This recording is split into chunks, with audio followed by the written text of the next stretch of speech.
આપ સૌના મંગલમય જીવનની શુભકામના. ઋષિ ચિંતન ચેનલમાં આપ સૌનો હાર્દિક સ્વાગત છે. આવો ગાયત્રી મહામંત્ર સાથે સાથે ઓમ ભૂર્ભુવઃ સ્વાહ તત્સવિતુર્વરેણ્યં ભર્ગો દેવસ્ય ધીમહિ ધિયો યો નઃ પ્રચોદયાત. સિદ્ધિદાત્રી ગાયત્રી. સિદ્ધિદાત્રી ગાયત્રી સર્વ દેવતાની સંયુક્ત શક્તિને ગાયત્રી કહેવામાં આવે છે, તો તે યોગ્ય ગણાશે. ઇતિહાસ પર દૃષ્ટિપાત કરીએ તો ખાતરી થાય છે કે આપણા મહાન પૂર્વજોએ ચરિત્રને ઉજ્જવળ, વિચારોને શ્રેષ્ઠ તથા વ્યક્તિત્વને મહાનતાના શિખર પર પહોંચાડવા માટે ઉપાસનામાં ગાયત્રી મહામંત્રનો આશરો લીધો હતો અને આ સીડી પર ચડતા રહીને દેવ પુરુષો જેવી સ્થિતિ પ્રાપ્ત કરી શક્યા હતા. દેવદૂતો, અવતારો, મહિલાઓ, સાધુ, બ્રાહ્મણો, સિદ્ધ પુરુષો જ નહીં પણ સાધારણ ગ્રસ્તોની ઉપાસ્ય પણ ગાયત્રી જ રહી છે. તે બધાને તેનો આશરો લઈને આત્મકલ્યાણનું શ્રેય મેળવ્યું છે. સાથોસાથ ભૌતિક સુખ સમૃદ્ધિની સાંસારિક જરૂરિયાતોને પણ જરૂરી પ્રમાણમાં પ્રાપ્ત કરી છે. ગાયત્રી મહાશક્તિની પ્રાર્થના બધાએ કરી છે. ગાયત્રી મહાશક્તિને તત્વજ્ઞાનીઓએ સર્વોપરી દિવ્ય ક્ષમતા કહી છે. તેનું સૌથી શ્રેષ્ઠ મહાત્મ્ય બતાવ્યું છે. ગાયત્રી પ્રજ્ઞા તત્વ બીજું નામ છે અને દૂરદર્શી, વિવેકશીલતા અને આત્મોત્કર્ષણ માટે ઈચ્છિત ફળ આપનારી સાહસિકતા પણ કહી શકીએ છીએ. આત્મિક પ્રગતિ માટે કરવામાં આવનારા અપેક્ષિત પુરુષાર્થમાં ગાયત્રી ઉપાસનાને અગ્રણી માનવામાં આવી છે. ગાયત્રી ઉપાસના વિશુદ્ધ રૂપથી પ્રજ્ઞાને પ્રાપ્ત કરવાથી વૈજ્ઞાનિક પ્રસિદ્ધિ છે. પ્રજ્ઞાશક્તિ મનુષ્યને અને આત્મિક દ્રષ્ટિથી સુવિકસિત અને સમૃદ્ધ બનાવે છે. તે પોતાના સ્વરને ઊંચું ઉઠાવી મહામાનવોને ઉચ્ચ સ્તર સુધી પહોંચાડે છે અને સાધારણ જીવાત્મા ન રહીને મહાત્મા, દેવાત્મા અને પરમાત્મા સ્તરની ક્રમિક પ્રગતિ કરતો જાય છે. જ્યાં આત્મિક સમૃદ્ધિ હશે ત્યાં તેની સહચરી ભૌતિક સમૃદ્ધિની પણ ખોટ નહીં પડે. મગજની તીવ્રતા, ચતુરતા, સૂઝબૂઝ, યાદદાસ્ત, અવળીમતીને સાધારણ રીતે બુદ્ધિમાની સમજવામાં આવે છે, પરંતુ અધ્યાત્મના ક્ષેત્રમાં દૂરદર્શી વિવેકશીલતાને પ્રજ્ઞા કહેવામાં આવે છે. આ જ આત્મિક બુદ્ધિમત્તા છે. સાધકને પ્રત્યક્ષ ભેટના રૂપમાં ચિંતનમાં શ્રેષ્ઠતા પ્રાપ્ત થાય છે. તે ચિંતન એવું રાખે છે કે જેની જીવનચર્યાનું સમગ્ર માળખું બદલાઈ જાય છે અને ભૌતિક આદર્શવાદી પ્રવૃત્તિઓનો અમલ કરવાની શક્યતા બાકી રહે છે. સદબુદ્ધિયુક્ત, સુવ્યવસ્થિત કાર્યપદ્ધતિ અને શ્રેષ્ઠ રીતિનીતિ અપનાવનારા ચોક્કસ રૂપથી સર્વતોમુખી પ્રગતિના માર્ગ પર આગળ વધતા જાય છે. મનવાંછિત ઐશ્વર્ય પ્રબળ પુરુષાર્થથી જ મેળવી શકાય છે. દેવતા કોઈને અનાયસ દોલત આપતા નથી. ગાયત્રી જપ કરનાર અપેક્ષિત લોકોને મેળવે છે અને તેની ઈચ્છિત કામનાઓ પૂરી થાય છે. ગાયત્રી વેદોની જનની છે અને પાપોનો નાશ કરનારી છે. આનાથી મોટી પવિત્ર બનાવનારી શક્તિ આ લોકમાં કે સ્વર્ગલોકમાં નથી. નરકરૂપી સમુદ્રમાં પડેલાને હાથ લંબાવીને બચાવે છે. આથી ગાયત્રીની ઉપાસના દરરોજ કરવી જોઈએ અને હવન કરવો જોઈએ. ગાયત્રી જપ કરનારા કમળપત્રની સમાન રહે છે અને તેના ઉપર પાપ ચઢી શકતું નથી. ગાયત્રી જપ કરવાથી નિસંદેહ બધી જ સિદ્ધિઓ પ્રાપ્ત થાય છે. બ્રાહ્મણ અન્ય કોઈ સાધના ના કરે પરંતુ ગાયત્રીનો આશરો લઈને તરી જાય છે. આ ઉપાસનાથી સ્વર્ગ અને મોક્ષ બંને મળે છે. આથી નિયમિત રૂપથી ગાયત્રીની ભક્તિપૂર્વક જપ સાધના કરવી જોઈએ. ચતુરતા, કુશળતા અને જાણકારીનું જે શિક્ષણ શાળાઓ, કારખાનાઓ અને બજારમાંથી શીખવા મળે છે તેના કરતાં પ્રજ્ઞા બિલકુલ અલગ છે. જે વિદ્યાના આધારે આત્મબોધ થાય છે, જીવનનું મહત્ત્વનું સ્વરૂપ, લક્ષ્ય અને ઉપયોગમાં સમજાય છે, તેને ગાયત્રી કહેવાય છે. ગાયત્રી દ્વારા સત્ય અસત્યનો અને યોગ્ય અયોગ્યનો ભેદ ખોલનારી નિર્શિર વિવેચન વૃત્તિ વિકસિત થાય છે. ગાયત્રી ઉપાસના દ્વારા પ્રજ્ઞાશક્તિ પ્રાપ્ત થવાની સાથોસાથ સાધકને વિશિષ્ટ સામર્થ્ય પ્રાપ્ત થાય છે, જેનું વર્ણન વિદ્યા પ્રાપ્તિ તથા યોગ, તપ વગેરેની સાધનાના વિધાન સાથે જોડાયેલું છે. ગાયત્રી ઉપાસકની આત્મિક મૂડી સતત વધતી જાય છે અને તેજો, ધૈર્ય અને સાહસ સાથે આત્મશોધન કરતો રહીને આગળ વધતો જાય તો એક દિવસે નરથી નારાયણ સ્તર સુધી પહોંચીને સિદ્ધ પુરુષ બની જાય છે. બૃહદારણ્યના ઉપનિષદમાં ગાયત્રીને બ્રહ્મ વિદ્યાનું, વેદ વિદ્યાનું, પરબ્રહ્મ શક્તિનું સ્વરૂપ બતાવવામાં આવી છે અને કહેવામાં આવ્યું છે કે આ મા શક્તિનો આશ્રય લઈને સાધક બ્રહ્મ તેજનો અધિકારી બને છે ને આ સંસારમાં પ્રાપ્ત કરવા યોગ્ય સર્વ કંઈ પ્રાપ્ત કરી લે છે. દુનિયામાં જેટલા બધા દુઃખો છે, જેટલી પણ આધિવ્યાધિઓ છે, તે બધાને આત્મશક્તિની ઓછપનું પ્રતિફળ જ સમજવું જોઈએ. આત્મશક્તિના અભાવમાં મનુષ્યની વિચારણાનું નિમ્ન સ્તરની બને છે અને પ્રતિભાના અભાવમાં સુખ સગવડોથી વંચિત રહેવું પડે છે. આથી શક્તિ સંચયનો સતત પ્રયત્ન કરવો જોઈએ. ભૌતિક સામર્થ્ય કેવી રીતે પ્રાપ્ત કરી શકાય તેને બધા જાણે છે, પરંતુ આત્મિક તેજસ્વીતાના પ્રાપ્ત કરવાનો માર્ગ અધ્યાત્મ વિજ્ઞાનમાં બતાવવામાં આવ્યો છે. એ ગાયત્રી સાધના તેના માટે જ કરવામાં આવે છે. મનુષ્ય જીવનનું મહત્ત્વ બુદ્ધિના ઉત્કર્ષમાં છે અને તે બુદ્ધિને જો ભગવાન સૂર્ય જેવી તેજસ્વીથી તત્વથી પ્રેરણા મળી જાય તો તેનાથી સર્વ પ્રકારની સૌગડ અને સંપત્તિ પ્રાપ્ત કરી શકીએ છીએ. ફક્ત સાંસારિક જ નહીં પરંતુ આધ્યાત્મિક ઉન્નતિ પણ બુદ્ધિને યોગ્ય પ્રકારની પ્રેરણા મળવાથી જ થાય છે.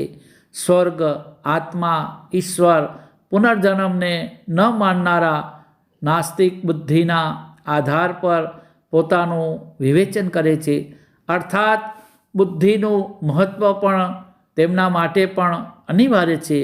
આવી સર્વમાન્ય તથા બધાને માનવીય બુદ્ધિની પ્રેરણા મળે એ પ્રકારની પ્રાર્થનાનો વિરોધ નાસ્તિક પણ કરી શકતા નથી. સ્વર્ગ, મોક્ષ વગેરે ગૂઢ વસ્તુઓમાં અવિશ્વાસ હોવાથી નાસ્તિક તેમનું ખંડન કરી શકે છે. ઋષિએ ગાયત્રી મંત્રમાં બુદ્ધિની એવી માંગણી કરી છે કે જેનો વિરોધ કે વિવાદ કોઈ પણ કરી શકતું નથી.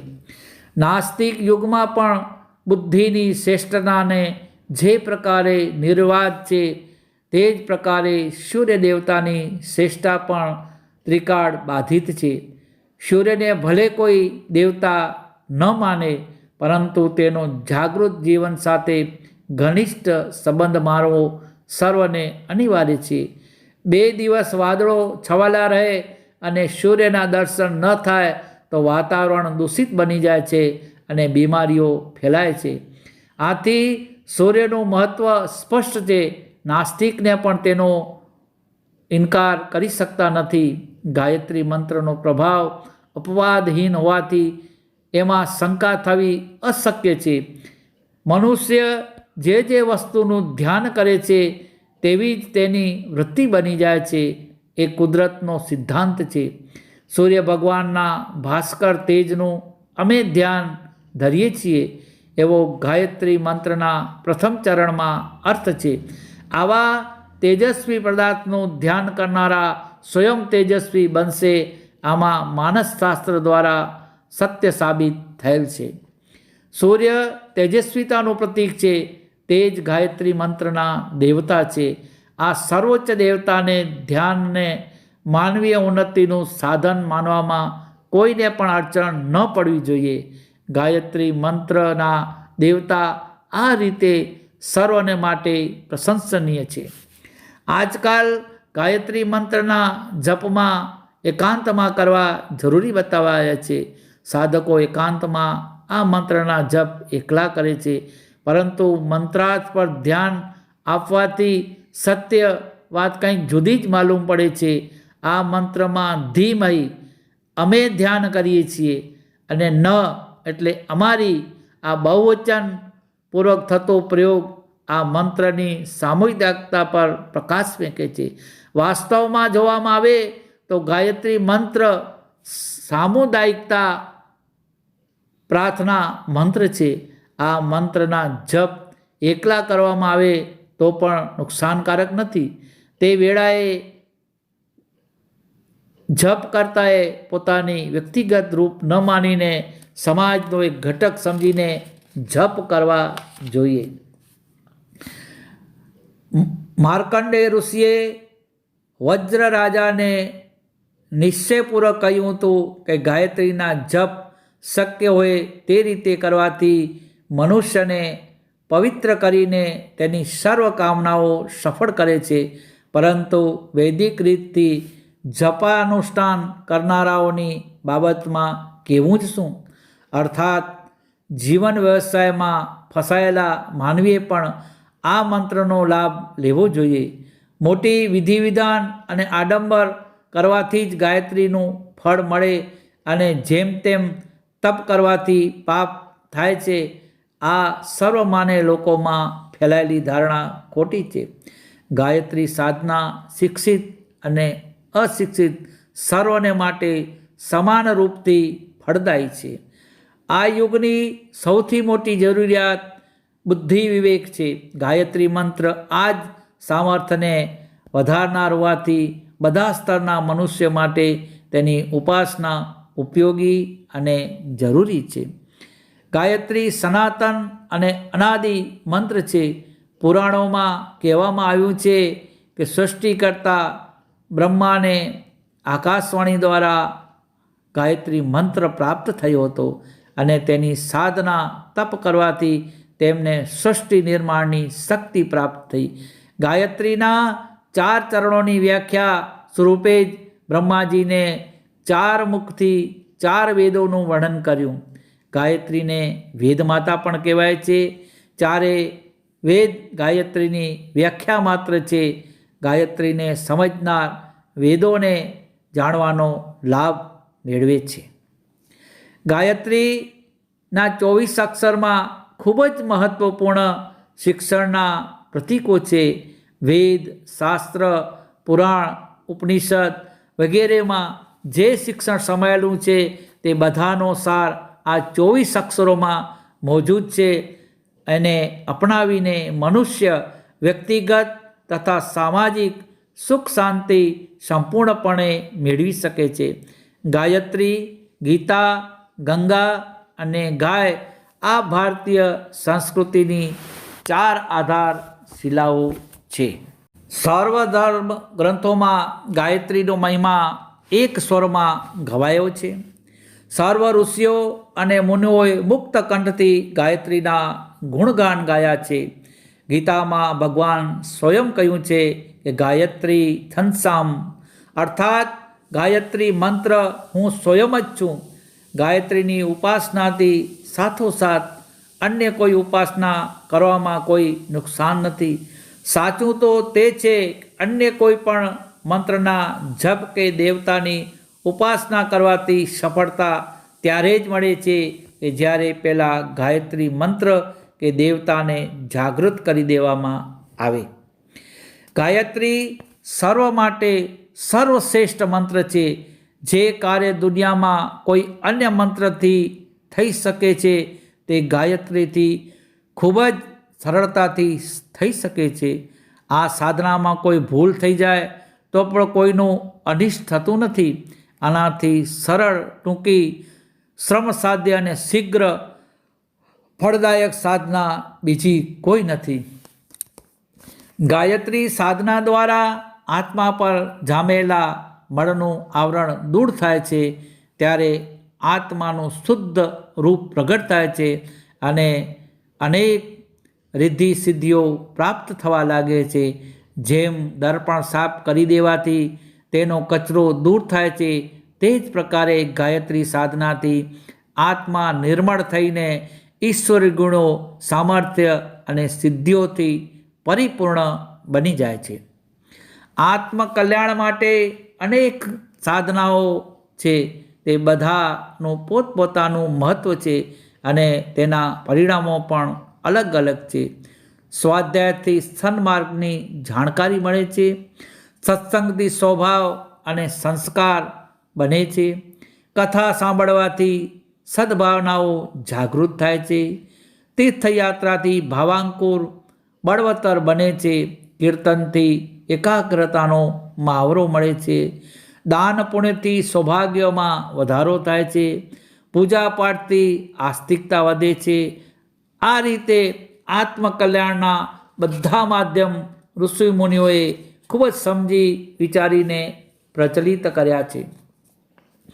તપ સિવાય આત્મામાં કોઈ પણ સાધનથી તેજ, પ્રકાશ, બળ અને પરાક્રમ ઉત્પન્ન થતું નથી. ગાયત્રી સાધના પ્રત્યક્ષ તપશ્ચર્યા છે. એનાથી તુરંત જ આત્મબળ વધે છે. ગાયત્રી સાધના એક અતિમૂલ્યવાન દિવ્ય સંપત્તિ છે. આ સંપત્તિને એકત્રિત કરીને સાધક તેના બદલામાં સાંસારિક સુખ અને આનંદ સારા પ્રમાણમાં મેળવી શકે છે. સાધક જ્યારે ગાયત્રી મહાશક્તિને સમગ્ર બ્રહ્માંડમાંથી સાધનાની વૈજ્ઞાનિક વિધિ દ્વારા ખેંચીને પોતાની અંદર ધારણ કરે છે ત્યારે શરીર અને મગજની અંદર છુપાયેલા કેટલાય શક્તિ કેન્દ્રો જાગૃત થવા લાગે છે. સુકાઈ ગયેલી ધરા પર વરસાદનું પાણી પડવાથી તેમાં ચૈતન્યતા દોડવા લાગે છે અને તે મનોરમ્ય હરિયાળીના રૂપમાં ફેરવાઈ જાય છે. ગાયત્રી શક્તિનું આહવાન એક અમૃત વર્ષા છે. તેનાથી ગુપ્ત શક્તિઓનો ઉદ્ગમ ચેતન બનવા લાગે છે. દુનિયામાં જે કંઈ પણ વૈભવ અને ઉલ્લાસ જોવા મળે છે તે પ્રાપ્ત કરી શકાય છે તે શક્તિના મૂલ્ય પર જ મળે છે. જેનામાં જેટલી ક્ષમતા હોય છે તેટલો જ સફળ થાય છે અને વૈભવ પ્રાપ્ત કરે છે. જીવનમાં શક્તિનું એટલું મહત્ત્વપૂર્ણ સ્થાન છે કે તેના વગર કોઈ આનંદ લઈ શકતો નથી. તેમજ અચાનક પ્રાપ્ત થયેલ ભોગોને પણ ભોગવી શકાતી નથી. માનસિક શક્તિ ઘટી જવાથી મનુષ્યની ગણતરી વિભિક્ષપતો અને ઉપાસ્યપદોમાં થવા લાગે છે. ધન શક્તિ ન રહેવાથી તે ઘરનો ભિખારી બની જાય છે. મિત્ર શક્તિ ન રહેવાથી એકાંકી જીવન નિર્થક અને આધારહીન બને છે. આત્મબળ ન રહેતા પ્રગતિના માર્ગ પર એક કદમ પણ યાત્રા આગળ વધતી નથી.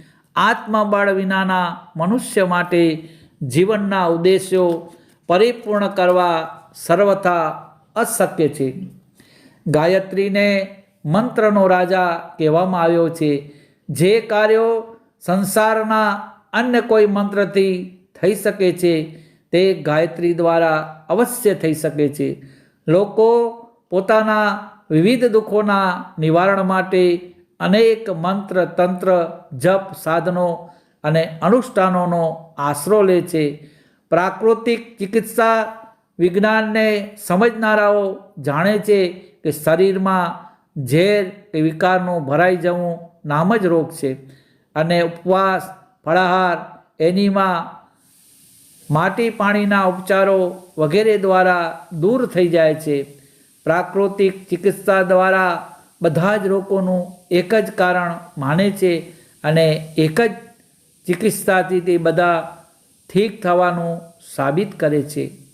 ગાયત્રી વિદ્યાના આચાર્ય પણ કહે છે કે આત્વિક ભૂમિકામાં સતોગુણનું ઘટી જવું જ અનેક પ્રકારના દુઃખનું સર્જક છે. સતતત્વો વધવાથી સાથોસાથ જ દોષો ઘટે છે અને દોષોનો ઘટાડો થવો તે દુઃખો ઘટાડવાનો પ્રત્યક્ષ ઉપાય છે.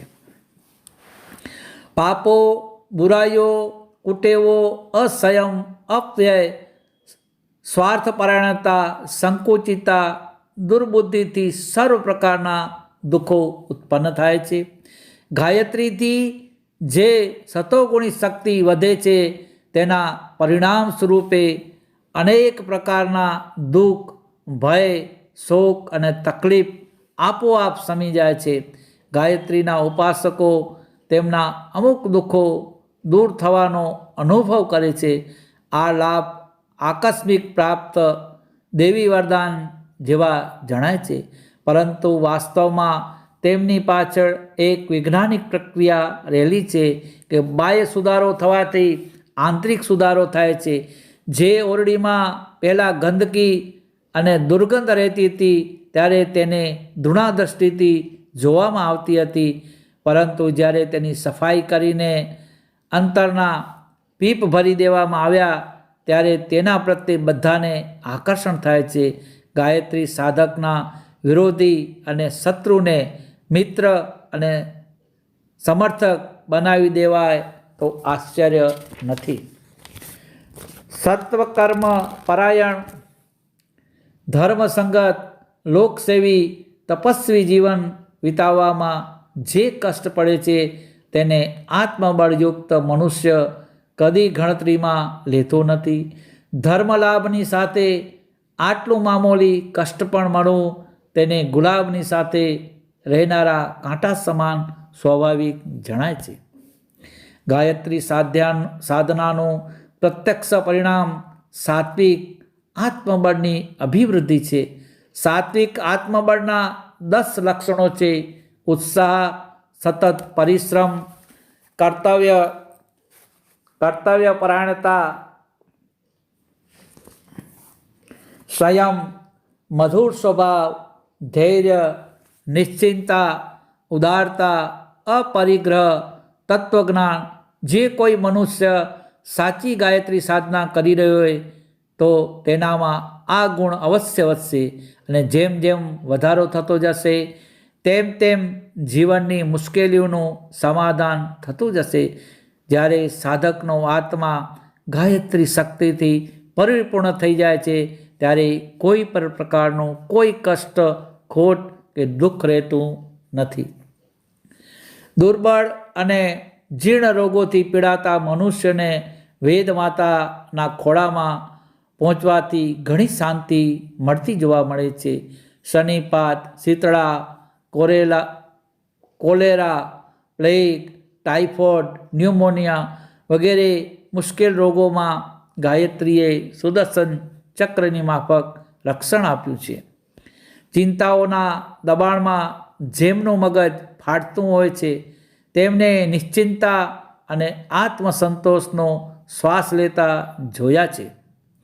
મૃત્યુ, શોક, સંપત્તિનો નાશ, પ્રિયજનોનો વિરહ, ભરણપોષણનો આધાર તૂટી જવો, અપમાન, શત્રુઓનો પ્રકોપ, ખરાબ ભવિષ્યની આશંકા વગેરે કારણોની જેમણે પ્રત્યેક પળે ચિંતા ઘેરાયેલી રહેતી હતી તેમને માતાની કૃપાથી પૂર્ણ નિશ્ચિંતા પ્રાપ્ત થઈ છે.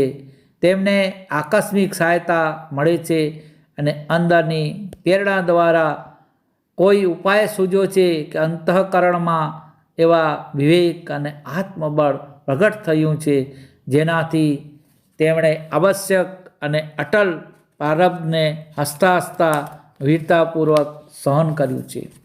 પુરુષોની જેમ સ્ત્રીઓ પણ ગાયત્રી ઉપાસના કરી શકે છે. વિધવાઓ આત્મસંયમ, ઇન્દ્રિય સંયમ અને મનોનિગ્રહ અને સાત્વિકતાની વૃદ્ધિ કરવામાં ગાયત્રીની સહાયતાની સફળ થાય છે. તેઓ ઘરમાં રહીને ગાયત્રીની તપસ્યા દ્વારા આત્મકલ્યાણ, પ્રભુ પ્રાપ્તિ અને જીવન મુક્તિ પ્રાપ્ત કરી શકે છે.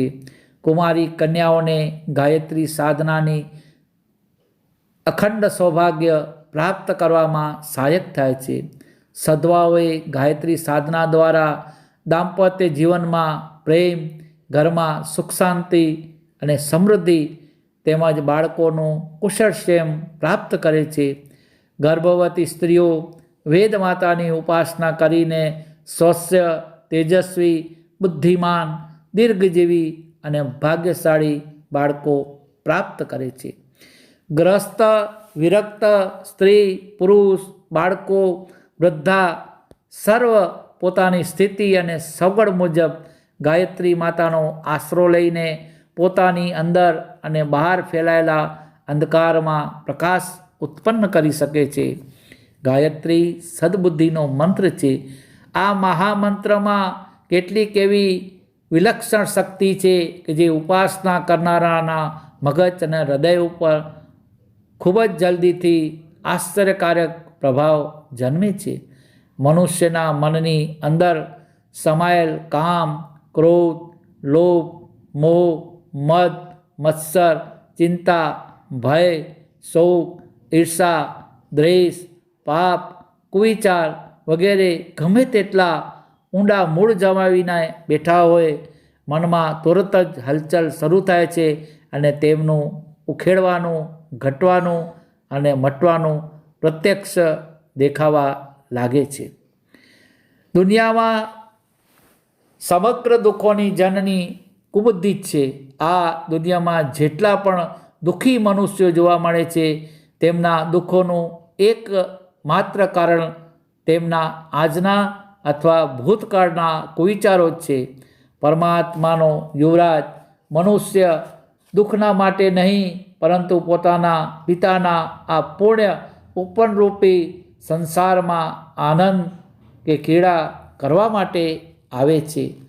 આ દુનિયામાં જેટલા દુઃખો છે તે કુબુદ્ધિના કારણે લડાઈ, ઝઘડો, આળસ, દરિદ્રતા, વ્યસન, વ્યભિચાર, આવારાપણું, કુસંગ, કડવા વચનો બોલવા, ચોરી, સ્વાર્થપરાયણતા, છળ, નિષ્ઠુરતા, અન્યાય, અત્યાચાર, અસંયમ વગેરે પાછળ મનુષ્યની બુદ્ધિ જ કામ કરે છે.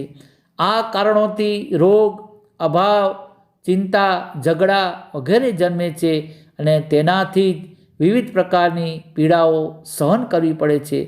કર્મનું ફળ નિશ્ચિત છે. ખરાબ કર્મનું ફળ ખરાબ જ હોય છે.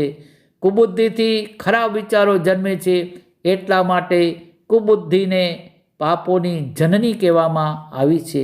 પૂર્વજન્મના પ્રારબ્ધમાં આવેલા પાપ પણ પૂર્વજન્મની કુબુદ્ધિનું પરિણામ છે, આમ સમજી શકાય છે. પણ જે કાંઈ મુશ્કેલી આપણી સામે આવી છે તે વર્તમાન કાળની અને ભૂતકાળની કુબુદ્ધિનું મૂળ કારણ છે. ગાયત્રી મંત્રનું મુખ્ય કાર્ય આ કુબુદ્ધિને દૂર કરી સદવિચાર અને હૃદયમાં સદભાવના ઉત્પન્ન કરવાનું છે. જેમની યાદશક્ત મંદ છે, બુદ્ધિ ઓછી છે, મગજ જલ્દી થાકી જાય છે, તેમની ગાયત્રી ઉપાસના કરવાથી થોડા જ સમયમાં આ મહાન શક્તિના ચમત્કારો જોવા મળે છે. કિંમતી દવાઓ જે કાર્ય કરી શકતી નથી તે આનાથી પૂરું થાય છે. બ્રાહ્મી તેલ લગાડવાથી અને બદામ પાક ખાવાથી મગજને જેટલું બળ મળતું નથી તેટલું આ ઉપાસનાથી મળે છે. જેમને માથાનો દુખાવો અને અનિદ્રા જેવા અનેક પ્રકારના રોગોની ફરિયાદ રહેતી હોય તેમણે ગાયત્રીની ઉપાસના કરવી જોઈએ. આનાથી મગજના બધા જ કોષો બળવાન, સજીવ, ચેતન અને નિરોગી બને છે. બુદ્ધિની અધિષ્ઠાતી દેવી જેના માનસિક ક્ષેત્રમાં પ્રવેશ કરે છે તેનો માનસિક વિકાસ થાય છે અને મનુષ્ય બુદ્ધિશાળી, વિવેકશીલ અને પ્રતિભાવાન બનતો જાય છે. જેમના ઘરમાં કુબુદ્ધિનું સામ્રાજ્ય છવાયેલું રહે છે ત્યાં પરસ્પરમાં દ્વેષ, ઉદ્વેગ, કલહ, દુર્ભાવ અને વિરોધ જણાય છે. તેઓ ગમે ત્યારે ઝઘડતા હોય છે. મારામારી અને સ્વાર્થપરાયણતાની પ્રવૃત્તિ જોવા મળે છે. કુબુદ્ધિના કારણે ઘરમાં કેટલાય દુર્ગુણયુક્ત વ્યવહારો જોવા મળે છે. ઘરની વ્યવસ્થાને યોગ્ય રાખવી, સમયનો સદુપયોગ કરવો, પાત્રતા વધારવી, કુસંગથી બચવું, શ્રમપૂર્વક આજીવિકા કમાવી, મન લગાવીને અભ્યાસ કરવો વગેરે પ્રવૃત્તિઓ ન ચલાવીને કુબુદ્ધિના પ્રતીકો છે. જ્યાં આ ખરાબ પ્રવૃત્તિઓ ભરેલી છે તે પરિવારો કદી પણ પ્રગતિ કરી શકતા નથી. તેઓ પોતાની પ્રતિષ્ઠાને જાળવી શકતા નથી તેમજ તેમનું પતન થવા લાગે છે. સાવરણીની સળીઓની માફક વેરવિખેર થઈ જવાથી પરિવારની વર્તમાન પરિસ્થિતિ પણ સ્થિર રહેતી નથી. દારિદ્રતા, નુકસાન, કષ્ટ, શત્રુઓનો ઉપદ્રવ, માનસિક અશાંતિની અભિવૃદ્ધિ વગેરે વાતો ઉત્તરોત્તર વધે છે અને તે પરિવારો થોડા જ સમયમાં પોતાનું સર્વ કાંઈ ગુમાવી બેસે છે. જે મનુષ્યો સાચા મનથી માતાના શરણમાં જાય છે તેમને શાંતિ મળે છે. સાથોસાથ તે મનુષ્યની સાધનાનો સૂક્ષ્મ પ્રભાવ ઘર પર પડે છે. પરિવારના ચિંતાજનક મનોવિકારો શાંત થાય છે તેમજ સુમૂર્તિ, પ્રેમ, શિસ્ત તથા સદભાવની વૃદ્ધિ થાય છે. જો સાધના નિર્બળ હોય તો પ્રગતિ ધીરે ધીરે નિર્મળ હોય તો પ્રગતિ ધીરે ધીરે અવશ્ય થાય છે. સદબુદ્ધિ એક શક્તિ છે જે જીવનક્રમને બદલે છે. તેના પરિવર્તનની સાથોસાથ મનુષ્યની પરિસ્થિતિઓ પણ બદલાય છે. રેડિયાનો કાંટો ફેરવી દેવાથી કોઈ અન્ય કાર્યક્રમ સંભળાવા લાગે છે. કુબુદ્ધિના મીટરથી સદબુદ્ધિ તરફ કાંટો ફેરવી દેવામાં આવે તો ગંદા ગીતો બંધ થઈને મંગળમય નવા ગીતો કે સમાચારો સાંભળવા મળે છે. ગાયત્રી માતા સાથે જોડાઈ જનારો મનુષ્ય સદબુદ્ધિ તથા સુખ શાંતિનું વરદાન મેળવી શકે છે. જીભથી જે શબ્દો નીકળે છે તેનું ઉચ્ચારણ ગળું, તાળવું, મોં, હોઠ, દાંત વગેરે મુખના વિવિધ અંગો દ્વારા થાય છે. આ ઉચ્ચારણની વેળામાં મુખના જે ભાવોથી અવાજ નીકળે છે તે અંગોના જ્ઞાનતંતુઓ શરીરના વિવિધ ભાગો સુધી ફેલાઈ જાય છે. આ ફેલાવાના ક્ષેત્રમાં કેટલીય સૂક્ષ્મ ગ્રંથિઓ હોય છે જેમના પર તે ઉચ્ચારણની અસર પડે છે. શરીરમાં અનેક નાની મોટી દ્રશ્ય અદ્રશ્ય ગ્રંથિઓ હોય છે. યોગીઓ જાણે છે કે તે કોષોમાં કોઈ વિશેષ શક્તિ ભંડાર છુપાયેલો છે. આવી અસંખ્ય ગ્રંથિઓ પર પોતાનો પ્રભાવ પડે છે અને તે પ્રભાવથી તે ગ્રંથિઓનો શક્તિ ભંડાર જાગૃત થાય છે. ગાયત્રી મંત્રના 24 અક્ષર છે. એમનો સંબંધ શરીરમાં રહેલી આ 24 ગ્રંથિઓ સાથે છે જેમનું જાગરણ થવાથી સદબુદ્ધિને પ્રકાશિત કરનારી શક્તિઓ સતેજ બને છે. ગાયત્રી મંત્રને વધુ સૂક્ષ્મ બનાવનાર આધાર છે સાધકનો શ્રદ્ધામય વિશ્વાસ. મનોવૈજ્ઞાનિકો વિશ્વાસની શક્તિથી પણ પરિચિત છે. ફક્ત વિશ્વાસના આધાર પર લોકો ભયના લીધે અકારણ કાળના પંજામાં ગયા અને વિશ્વાસને કારણે જ મૃત પાયે લોકો એ નવજીવન પ્રાપ્ત કર્યું. રામાયણમાં તુલસીદાસજીએ ભવાની શંકરો વંદે શ્રદ્ધા વિશ્વાસ રૂપેણો ગાઈને શ્રદ્ધા અને વિશ્વાસપૂર્વક આરાધના કરી છે. શબ્દ વિજ્ઞાન અને આત્મ સંબંધ બંને મહત્વતાથી સંયુક્ત ગાયત્રીનો પ્રભાવ એથી પણ વધુ વધી જાય છે અને તે એક અદ્વિતીય શક્તિ સાબિત થાય છે. ગાયત્રી સાધનામાં 24 શક્તિઓને જાગૃત કરે છે. આ ગુણો એટલા મહત્વપૂર્ણ છે કે તેમના જાગરણથી અનેક સફળતાઓ, સિદ્ધિઓ અને સમૃદ્ધિઓ પ્રાપ્ત થઈ છે. કેટલાય લોકો સમજે છે કે આ લાભ અનાયાસ કોઈ દેવતા આપી રહેલ છે. ગાયત્રી સાધનાનું પરિણામ છે સાત્વિક આત્મબળની અભિવૃદ્ધિ. સાત્વિક આત્મબળના 10 લક્ષણો છે: ઉત્સાહ, સતત પરિશ્રમ, કર્તવ્યપરાયણતા, સંયમ, મધુર સ્વભાવ, ધૈર્ય, અનુદેગ, ઉદારતા, અપરિગ્રહ, તત્વજ્ઞાન. જો કોઈ પણ મનુષ્ય સાચી ગાયત્રી સાધના કરે છે તો તેનાથી અવશ્ય જ જીવનની મુશ્કેલીઓનું સમાધાન થતું જશે. યોગીઓએ અનેક પ્રકારની સાધનાઓ દ્વારા સ્થૂળ અને સૂક્ષ્મ શરીરમાં રહેલી જે ગુપ્ત શક્તિઓને જાગૃત કરે છે. જે શક્તિઓ ગાયત્રી જપથી અનાયાસ જ જાગૃત થવા લાગે છે. આ સાધના સરળ હોવા છતાં પણ અત્યંત ઉચ્ચ કોટીની યોગ સાધનાઓ જેવી મહાન ફળદાયક છે. આનાથી સરળ, સુલભ, શ્રમ સાધ્ય, હાનિરહિત તથા શીઘ્ર ફળદાયી સાધના બીજી કોઈ નથી. સાધનામાં કોઈ ખામી રહેવા છતાં પણ કદી કોઈને કોઈ પ્રકારનું નુકસાન થતું નથી. ગાયત્રી એક એવું વિશ્વવ્યાપી દિવ્ય તત્વ છે જે રીમ બુદ્ધિ, શ્રીમ સમૃદ્ધિ અને ક્લીમ શક્તિ ત્રિગુણાત્મક વિશેષતાનો ઉદ્ગમ કહેવામાં આવે છે. આ મહાન ચૈતન્ય દેવી શક્તિ જ્યારે વિશ્વવ્યાપી પંચતત્વોને ભેટે છે ત્યારે તેની મોટી રહસ્યમયી પ્રતિક્રિયાઓ થાય છે.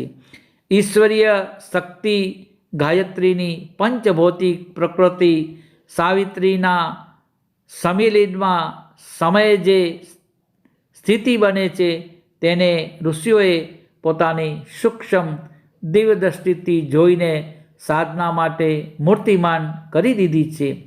વિશ્વવ્યાપી ગાયત્રી શક્તિમાં જ્યારે આકાશ તત્વની સાથે અથડાઈને શબ્દ તન્માત્રામાં પ્રતિધ્વનિત થાય છે ત્યારે તે સમયે 24 અક્ષરવાળા ગાયત્રી મંત્રના સમાન ધ્વનિ તરંગો ઉત્પન્ન થાય છે. ઋષિઓએ પોતાની દિવ્ય કર્ણેન્દ્રિયોથી સાંભળી અને દિવ્ય ધ્વનિના પ્રવાહમાં 24 અક્ષર ગાયત્રીના રૂપમાં પકડી લીધા. મનુષ્યનું શરીર અને મન પંચતત્વોનું બનેલું છે. ગાયત્રી શક્તિનું તે પંચતત્વ સાથે સમિલીન થતી વેળાએ જ સૂક્ષ્મ જગતમાં જે પ્રતિક્રિયા જન્મે છે તેને અનુરૂપ માનસિક પ્રતિક્રિયા જો આપણે આપણા તરફથી આપણા મન ક્ષેત્રમાં ઉત્પન્ન કરીએ તો સરળતાથી તે દેવી શક્તિ ગાયત્રી સુધી પહોંચી શકીએ છીએ. પંચભૌતિક જગત અને સૂક્ષ્મ દેવી જગતની વચ્ચે ઋષિઓનું એક સૂત્ર દેખાયું હતું. તેમણે તેને જ ગાયત્રી ઉપાસનાના રૂપમાં સ્થાપિત કર્યું છે. મંત્રોચ્ચાર, ધ્યાન, તપશ્ચર્યા, વ્યવસ્થા તો માધ્યમો છે જેમણે આશ્રય લેવાથી આપણી ભૌતિક ચેતના ગાયત્રીની સર્વશક્તિમાન દિવ્ય ચેતનાઓ સાથે જોડાઈ જાય છે. જેવી રીતે આનંદવનમાં પહોંચવાથી ભૂખ, તરસ અને થાક દૂર કરવાના સાધનો મળી જાય છે, તેવી જ રીતે ગાયત્રીનું સાનિધ્ય મળી જવાથી સ્વર્ગીય સુખનો રસાવાદ માણવાની તક પ્રાપ્ત થાય છે. ગાયત્રી સાધનાનો પ્રભાવ સૌથી પ્રથમ સાધકના અંતઃકરણ પર પડે છે. તેની આત્મિક ભૂમિકામાં સતોગુણી તત્વની અભિવૃદ્ધિ થવાથી શરૂઆત થાય છે. દયા, કરુણા, પ્રેમ, મિત્રતા, ત્યાગ, સંતોષ, શાંતિ, સેવાભાવ, આત્મીયતા, સત્યનિષ્ઠા, ઈમાનદારી, સંયમ, નમ્રતા, પવિત્રતા, શ્રમશીલતા, ધર્મપરાયણતા વગેરે સદ્ગુણોનું પ્રમાણ ઉત્તરોત્તર ખૂબ જ ઝડપથી વધે છે. આના પરિણામે દુનિયામાં તેના માટે પ્રશંસા, કૃતજ્ઞતા, પરોપકાર, શ્રદ્ધા, સહાયતા અને સન્માનના ભાવ વધે છે. આ ઉપરાંત આ સતો ગુણ એટલા મધુર હોય છે કે જેના હૃદયમાં એનો નિવાસ થશે ત્યાં આત્મસંતોષનું શીતળ ઝરણું સદા વહેતું રહેશે. આવા લોકો ભલે જીવિત અવસ્થામાં હોય કે મૃત અવસ્થામાં સદાય સ્વર્ગીય સુખનો રસાસ્વાદ માણતા રહેશે. દુનિયાના સઘળા દુઃખોના 3 કારણ છે. પહેલો અશક્તિ, બીજો અજ્ઞાન અને ત્રીજો અભાવ. અંતઃકરણમાં સદ્ગુણો વધવાથી ત્રણેય નિવારણ થાય છે. સદ્જ્ઞાન વધવાથી દુઃખકારક ખોટી ધારણાઓ સમાપ્ત થઈને સદ્ગુણો વધે છે. આ ગુણોને લીધે આહાર વિહાર અને જીવનક્રમ સંયમપૂર્ણ અને સુવ્યવસ્થિત બને છે. આના લીધે શારીરિક અને માનસિક શક્તિઓ વધે છે. પાત્રતા વધવાથી, જરૂરિયાતો નિયંત્રણ થવાથી અને વ્યવસ્થા થવાથી સાધારણ આર્થિક સ્થિતિમાં કોઈ ઉણપ રહેતી નથી. તેને બધી દિશાઓમાં પોતાનો ભંડાર ભરેલો દેખાય છે. જેમ શ્રેષ્ઠ જમીનમાં ઉગેલા છોડવાના બધા જ અંગો સશક્ત અને સુવિકસિત બને છે, તેમજ ગાયત્રી સાથે સંબંધિત મનુષ્યનું શારીરિક, માનસિક અને સાંસારિક જીવન સદા શાંત, સ્વસ્થ અને સમૃદ્ધ બને છે. અસ્તુ.